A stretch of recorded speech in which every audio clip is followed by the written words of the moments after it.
TV47, the home of untold stories.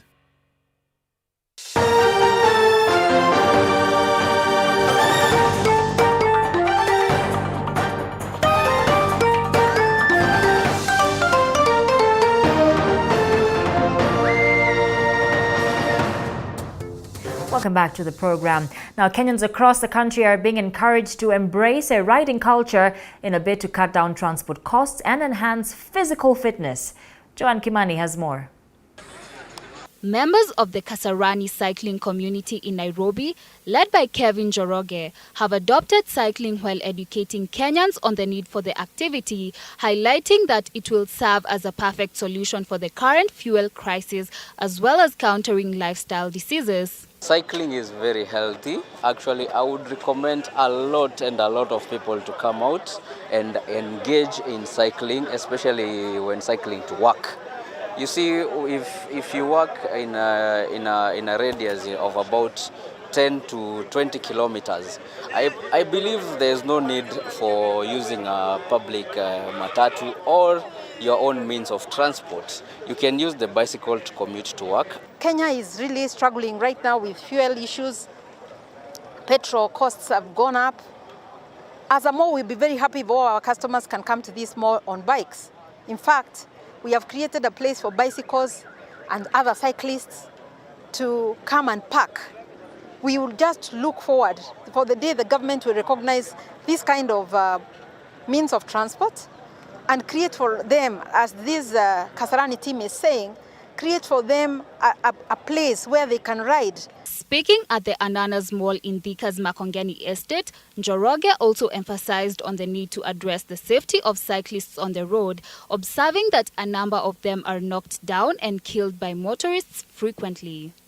We are brothers, we are sisters, we are uncles, we are fathers, we are mothers.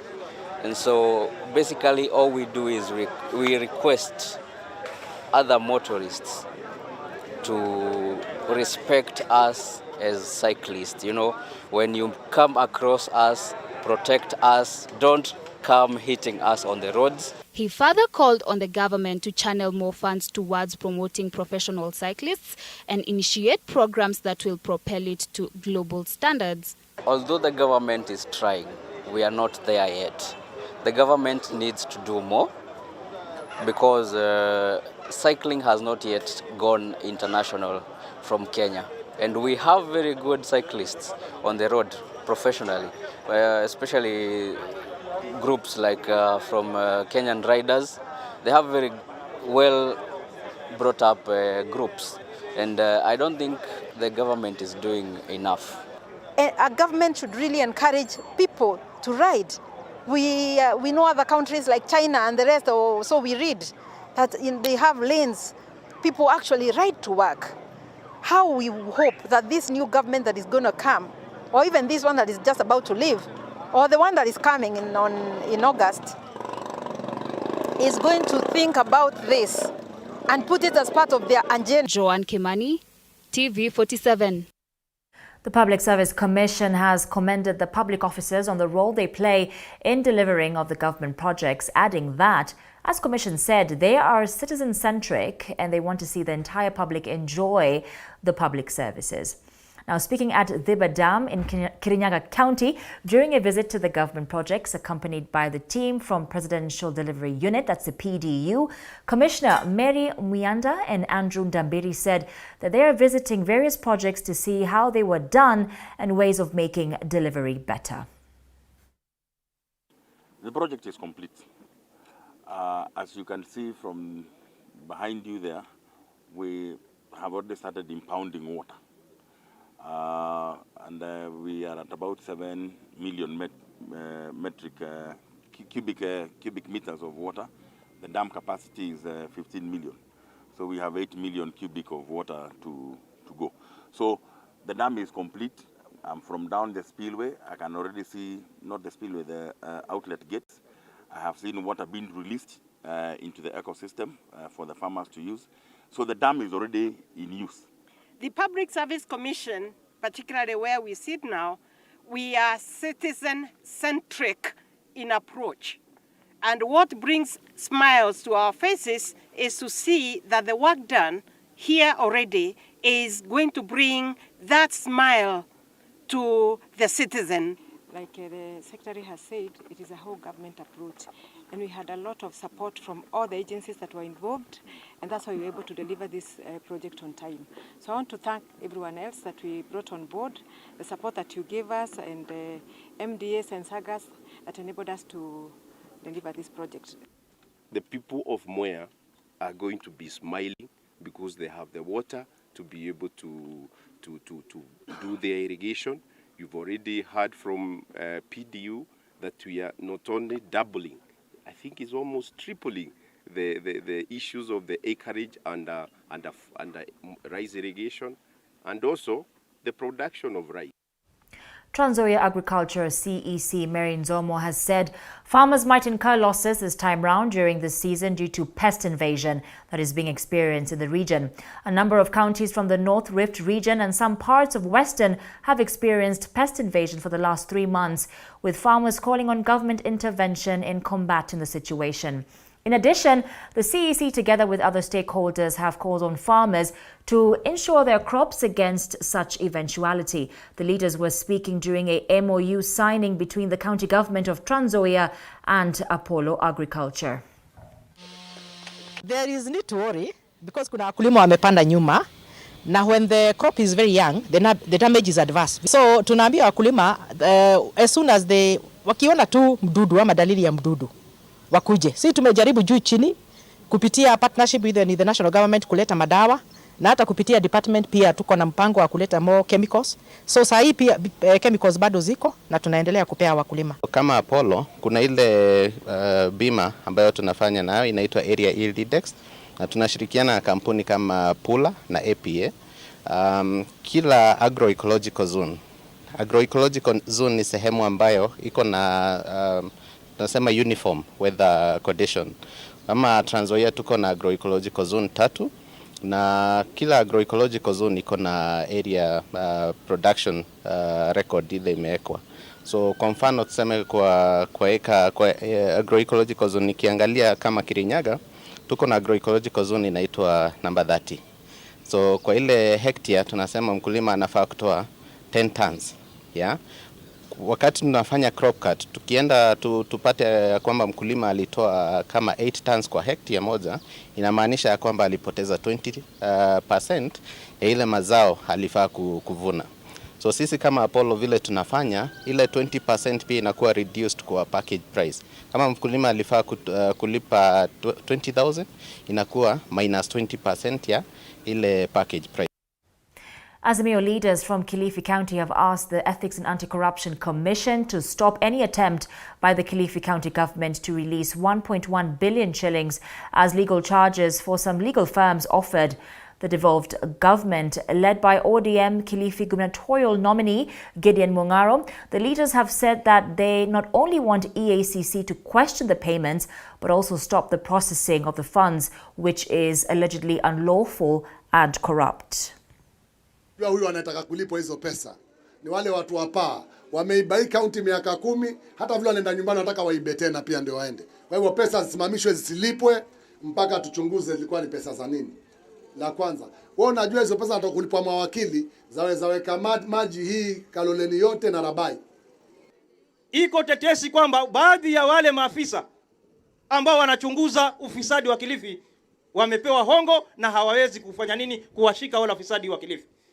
Na ufisadi uko wazi. Na hivi tumesikia ate Governor Kingi na serikali yake wametenga bilioni 1.5 kulipa mawakili. Ni kesi hizo zirehendwa Kilifi ambazo zinastahili kulipa. Meru University of Science and Technology has begun a research on camels and camel products. The research has been supported by international partners, aims to highlight the health benefits that are found in camel milk with an end goal of increasing food security in the area. The research also seeks to look into the effects of different feeds to camel milk production. The researchers say there has been a lot of progress made as far as getting to know the difference in camels that access enough milk and water and those that don't.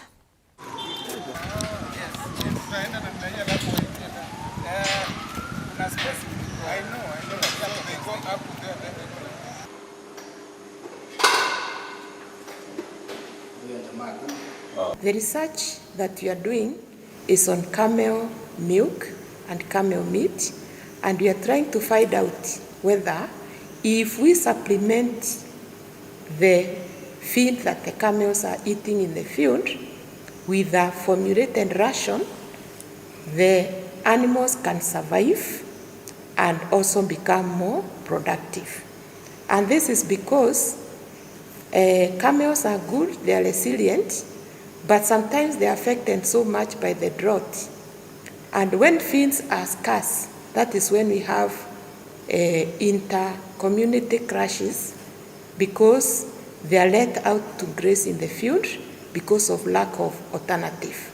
So we want to find out whether if we can supply this formulated ration, this can reduce the crashes, because the camels will be having the feed at least to maintain them for the time that there's drought and survive awaiting the rains and when feeds are plenty. As the country gears to the August general election, the Independent Electoral and Boundaries Commission in Taita Taveta County has assured all candidates and electorates a free, fair and transparent election. Speaking during a meeting with Senate, Governor and Women Rep candidates at Taita Taveta University, the poll agency officers asked the candidates to cooperate and play their role in promoting peace during this campaign period. However, the candidates raised concerns over the plans set by the Commission for the coming general election. I did to this very important meeting. But we know what happened in the last election. By coincidence, there was that question of 54%. Even here in our county, it was there. There are candidates who we know were not very popular, but by coincidence, all of their numbers were 54%, 54%, 54%. And that, I mean, figures don't lie. Is there a probability that a similar box can be somewhere on the road with a similar serial number, and an accident can take place in between? As a team, as the head of IEBC Taita Taveta County, I can assure you one thing, that we are fair, we have been fair, and will continue to be fair. We have been transparent, we'll continue to be transparent, and we will be transparent. We have been. We will be facilitative as much as we can. Where you find an issue according to you, I'm just a phone call away. My office is open. So we will not sit back to check on one of our campaigners trying to bring some sentiments that can provoke emotions of these communities. Tunaelewana? You sell your manifesto, ask for security, the people will decide between me, you, and the other one who has the better. We head over to sports, and Tusker FC were earlier today crowned the champions of the just concluded 2021-2022 season of FKF Premier League after thrashing Poster Rangers 2-0 on the last match day at the Ruaraka Sports Club. Now, Tusker entered the match targeting to clinch the maximum points so as to be crowned the champions despite their closest challenges, Kakamega Homeboys being gifted 3 points after Kariobangi Sharks failed to attend their fixture at the Mumia Sports Complex. Shami Kibwana fired Tusker FC ahead in the 26th minute before Jackson Masharia extended the advantage for the Brewers in the 79th minute. The victory saw Tusker FC claiming their 13th title of the FKF Premier League after finishing the league atop the standings on 63 points. Na Tusker FC kama brand imekuwa tu amazing season. Tulianza vibaya lakini tukakatch up, so I'm so happy that nime victorious at the end of the league. It was a tight match, we expected that, but all in all we have been preparing to defend our trophy. We managed to score 2 goals, we managed to play well as a team. I congratulate my players, I'm happy for them. because that effort and commitment and the support, they're willing to achieve what we want, how we started. We started badly, and I'm taking this match, this game, this trophy, this win as a mixed reaction on my side, because one, it was pity, bitter, lack of respect on my people, some of them, and also if it was not my players, I could. Strathmore University earlier today secured a 4-1 victory against Wazalendo in their round 8 tie of the National Hockey League at the Nairobi City Park.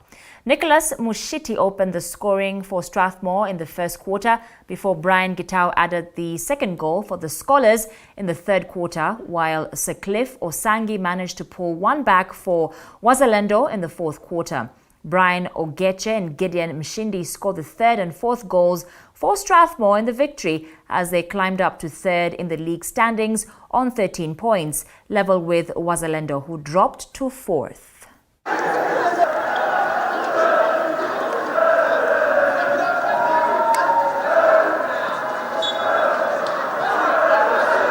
Shambolic. We conceded 4 goals, which has not happened this season. From the Police game, I felt like we were on a progression. So today is a big setback for us. Badly needed these points. I think we executed our plan well. We tried to work on our areas of deficiency from the last 2 games. And I think it was a good improvement and a good result for us. Kitale's Eli Sorobea was named the overall winner of the 10th leg of the Safaricom Golf Tour Series after carding 40 Stableford points at the par 73 Kitale Golf Club course. Playing off handicap 20, the 62-year-old former captain Eli bogeyed several holes in the opening 9, where he managed to score 17 points before scoring an impressive 23 points in the back 9 to defeat a field of 133 players who participated in the competition. Following the victory, Eli qualified to the finals of the competition, where he will battle it out for the ultimate prize against winners of the past 9 events at the Vipingo Ridge, Kilifi County in August. Meanwhile, junior golfer Zadok Tanui produced an impressive 40 points to clinch the men's category ahead of Jonah Kosgei with similar points, while Grace Mary Carrera also posted 40 points to claim the top spot in the ladies. I would say, good. But of late, I've been struggling as far as chipping is concerned. I still have a problem there. I need to polish my chipping. Otherwise, generally, I had a good game. My golfing has been okay, although ups and downs. Sometimes you are good, other times you are not. But I've been quite very consistent in my playing as far as winning tournaments is concerned.